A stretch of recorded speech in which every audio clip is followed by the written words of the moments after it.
Welcome to Guide Guru. We hope this video helps. You start by prepping fruit quickly. Hull and have 500 g ripe strawberries so they blend evenly. While you work, make a simple syrup, 1/2 cup sugar with 1/2 cup water. Heat until the sugar dissolves. This prevents ice crystals and keeps texture smooth.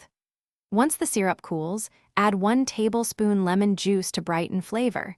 It stabilizes color and balances sweetness. Make sure to chill the berries briefly so the puree stays cold going into the next step, which you now blend the strawberries and cooled syrup until completely smooth. Pulse, scrape sides, and avoid overworking the motor. Then, strain the puree through a fine sieve to remove seeds. This gives a silky sorbet mouthfeel. Once strained, taste. Add a touch more syrup if too tart, or a tad more lemon if flat, because balance matters. Chill the finished puree for 1 to 2 hours so it's very cold. Cold base freezes faster and yields smaller ice crystals for a smoother sorbet. You transfer the chilled puree into your ice cream maker and churn according to the machine's instructions.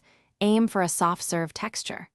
Once churned, pack the sorbet into a shallow, airtight container, smooth the top, and freeze at least 4 hours so it firms evenly. When serving, let it sit 5 to 10 minutes to scoop cleanly. If your sorbet freezes icy, remix briefly or fold in 1 to 2 tablespoons of simple syrup, or let it soften slightly before serving to restore creaminess. This fixes crystal issues fast. Thanks for watching. Consider subscribing if we helped you today.